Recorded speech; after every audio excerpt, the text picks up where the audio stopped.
There was a rich old woman on my street who always had young lovers. Girls, boys, money, gifts, cars. But the story didn't start when she had many lovers. It started when she chose one. Before I gist you about Auntie Rose, please take a moment to like and subscribe. Also, kindly let me know where you're watching from. It'll be nice to know what part of the world my amazing viewers are from. And now, the story. Auntie Rose was a 67-year-old hottie who bagged agile, well-to-do men that slay mamas couldn't get. Gosh, what a flex that was. Nobody really knew who she was at first. We just knew her house. Big gates and high walls, security cameras, 3 dogs, 2 security men, quiet streets, expensive cars. The kind of house you don't ask questions about, you just respect it. I live 2 houses away, and that's how I know everything. At first, I thought she was just a boring, rich old woman. Grey hair, but always well-dressed, clean, sophisticated, and in her lane. But one day, the visitors started trooping in. First, it was one young man, tall and light-skinned with all these upcoming dreads, gym body. He came every evening. Then it was a young woman who visited next. Very pretty and slim, designer bags and dresses and heels, fresh nails, a real baddie. Then another girl. Then another guy, then another, and another, and another. Too many to remember. At first, we all thought maybe they were relatives. Then we thought maybe it was church people. Then someone else thought maybe she was running a business. Until it became obvious. Too obvious. No old people, no family, no children. It was only young people in their 20s and 30s. Fine boys, pretty girls, expensive clothes, fresh cars, soft life vibes. They always came at night, slept over, and left in the morning. They laughed, they hugged, you guys, they even kissed. And they rotated, like a schedule. That's when the street started talking. She's a sugar mommy. She's a ritualist. She's a trafficker. She's a madam. She's a cult leader. She's a pimp. She's possessed. Different stories, different theories. Me, I didn't follow them to talk sha. But one thing was sure. Auntie Rose was running something. Now here's the twist. She wasn't hiding it at all. She moved openly. She greeted neighbors. She attended estate meetings. She paid dues. She donated to community projects. She smiled. She helped people. She paid hospital bills. She gave people food. And she lived her life. All this went on for a while until one man became different. His name was Daniel. Danny Bobo. We all noticed him because he didn't rotate. He stayed. Every day, every night, every morning. His car stayed in the compound. His clothes stayed in the house. His presence stayed. Other boys still came. Other girls still came. But Daniel stayed. He became permanent. And everything changed. Before, the house was loud. Music, laughter, noise, parties, voices. After Daniel came, the house became quiet. Calm, soft, peaceful, less visitors, less rotation, less chaos. Auntie Rose changed too. She walked more slowly, like someone who just started to see the beauty of life. She laughed more, she glowed, she smiled differently, the kind of smile people give someone they love. As expected, jealousy started within the others. The girls started fighting, the boys started competing unnecessarily, arguments started, drama started. One girl shouted one day at the gate, "She's choosing him over us." Another boy said, "He's using juju." Another said, "He's manipulating her." But Auntie Rose didn't care. Daniel was her favorite. He slept in the main room. He traveled with her. He sat beside her. He followed her everywhere. She bought him another car, set up a business for him, gave him an apartment, and spoiled him with gifts from time to time. She really invested in his life. I'm not close to Auntie Rose, but if you ask me, I would say the reason she chose him was simple. He was calm, gentle, respectful.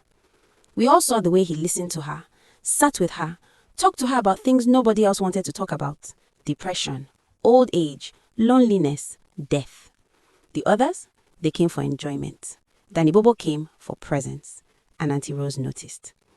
One night, drama exploded. A girl called Zara confronted her in her living bedroom while Daniel was parting her hair. Crying, shouting, shaking. She said, "You promised us family. You promised us equality. You promised no favorites. Auntie Rose replied calmly, I promised support, not love. Silence. That line killed the conversation. Support, not love. Then she said, you all came for money. He stayed for me.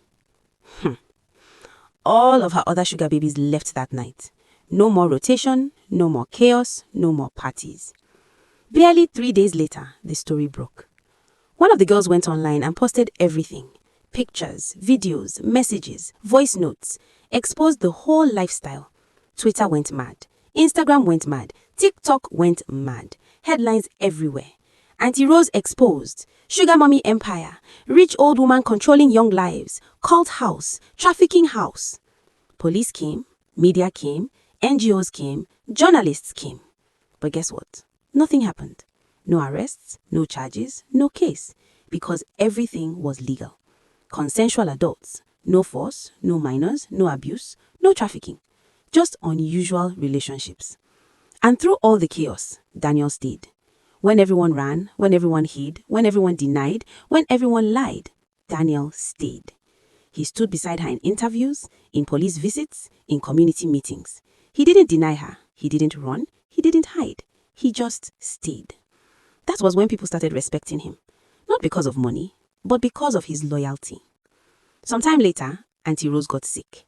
The kind that changes your voice, makes you thinner, makes you weak, makes you age rapidly. Everyone disappeared. All the boys, all the girls, all the family, all the lovers. Only Daniel stayed, day and night, feeding her, bathing her, sitting with her, sleeping on a hospital chair, holding her hand. She cried one night and said, all of them loved my money. You loved me. And of course he consoled her. She was at peace in her last days because of Daniel's love. Before she left this world, she changed her will. She gave Daniel everything. House, businesses, accounts, properties, everything. Not because of sex, not because of youth, not because of looks, but because of presence. People were angry. The community was angry. The family was angry. The lovers were angry. But it was done. Auntie Rose died and Daniel became rich overnight.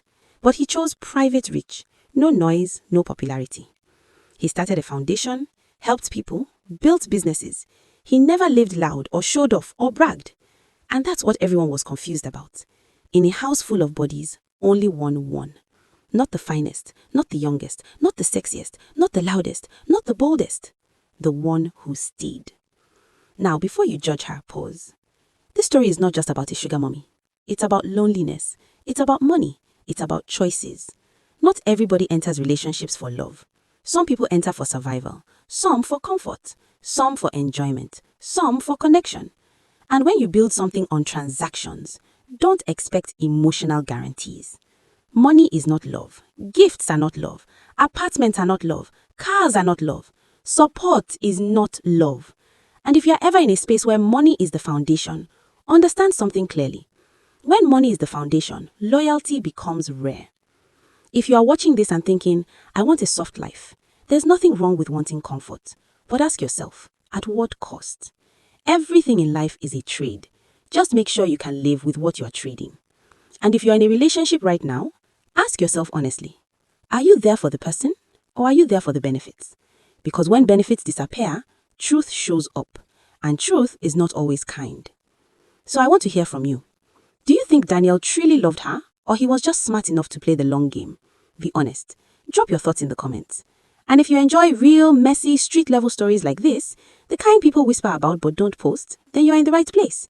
Subscribe if you haven't, because trust me, the street always has another story.